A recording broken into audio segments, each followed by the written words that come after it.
And welcome, folks. It is good to see you. Today is April 18th already. We're in lucky week 13 of the class. I'm here with Professor Dayton. We're in the cafe. It's an exciting time. So this week, as you know, if you're in the large lecture, we have worked our way through business organizations, and we're going to finish that up and get into nonprofits, benefit corps, and B Corps, which is a little supplemental module we're putting together for you. I need to finish slides for that today so I can teach it tomorrow. Some of that just-in-time inventory. But one of the things that we haven't talked a whole lot about is the idea of a poison pill. So I'm going to share a screen with you guys here. And if you've been following the news, the billionaire Elon Musk is attempting to take over Twitter with a buyout, and Twitter has what is called a poison pill, also known as a shareholders' rights plan, to stop this kind of thing. So I don't know, Professor Dayton, you deal in these waters of publicly traded companies more than I ever do. Do you want to tell these folks what a poison pill is? Sure. So, I mean, at a high level, the poison pill is just a way for, maybe this is a pejorative way to say it, but a way for the board to stay in place because they want to stay there.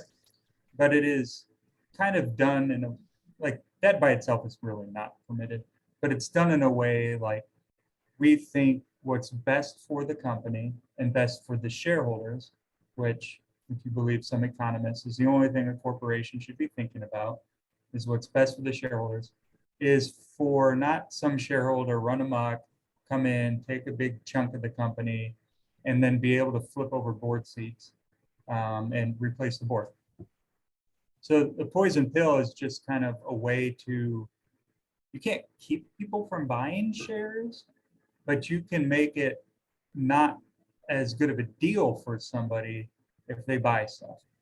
So one way is like what Twitter was doing, which was if Musk bought too much, owned too great of a percentage of the shares, then they would basically just issue a ton of new shares and it would dilute them back to, there's a huge public appetite for Twitter shares always.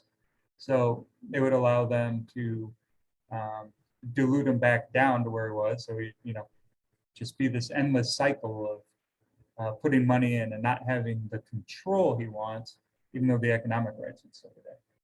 Yeah, so he's at 9% ownership right now, and this plan triggers if anyone gets to 15%, a bunch of new shares are authorized and issued and they're available for sale to anyone but that shareholder. So obviously, the more shares you own in the company, the more directors you have a right to elect. If you can elect a controlling interest of directors, then you can make the company kind of do what you want, which in this case, some people think he might change Twitter in a way that would be bad for society. It's hard to imagine anything being worse for society than Twitter, but it can always get worse. That's what we've learned in this decade. Yeah, it could be TikTok. And so this is a way to just, he can keep pouring money in, but his shares get smaller and smaller. One of the things with benefit corps that we're going to talk about this week is there's a little bit more latitude for directors to act against sort of a hostile takeover bid if it's by, say you have a company that prides itself on sustainability and they're getting a hostile takeover by a company that does not pride itself on sustainability. Normally you kind of, if you take the shareholder value approach, you have to take the highest bid, but they may have some latitude to say, no, we don't want to sell to that group, or we'd rather sell to this other group that's going to do a better job for the environment at a lower bid price, and then they can be shielded somewhat by that latitude, so they don't face a derivative lawsuit. This is all kind of in its infancy, I'd say, though. Oh, for sure. And it's not, I mean, it's be a long time before a B Corp is maybe acquired by somebody. Um, But the corporate statute, at least the model one, which is what Iowa has and things, it says poison pill defenses are okay. And it has a statute that talks about, or it has a provision in there that talks about being able to do some things, like thinking about other things, although you could argue that those things just kind of relate to shareholder value. But Yeah. we're big fans of the B Corp. Yep. And if you go into law school, you get to take corporations, you learn about all these crazy cases with poison pill defenses and takeovers, and that the heyday of that was kind of the 1980s, and Mhm. I don't think you see as much of it these days. But here we are in the news with a very determined billionaire who says he has a plan B to counteract this. So it's, if nothing else, Elon Musk makes for some pretty good theater. Uh, and this was kind of a godsend to be in the corporations part of the class and to have this fall in our lap. I thought, what a wonderful thing. You're struggling to find something else to talk about. Yeah, there's not a lot here. When we get into employment law, employment discrimination, those cases are pretty spicy, but this is nice to have. So yeah, folks, we are on the downhill side of the class. It's week 13. We're going to go through week 15 with substantive stuff, and then it will be final exam week. I mean, before you know it, it's like 3 weeks away.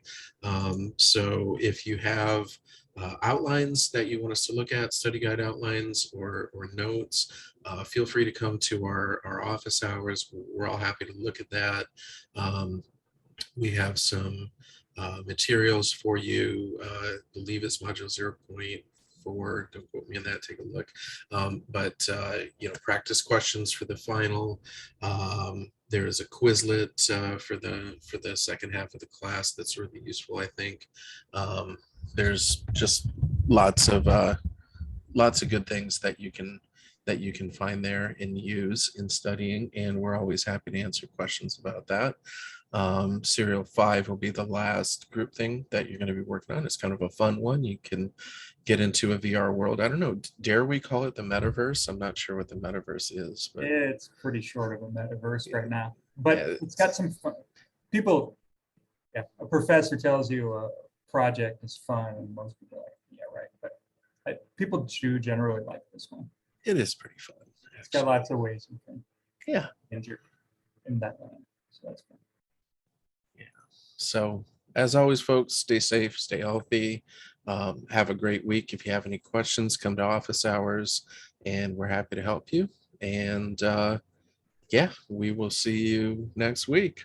Have a great one.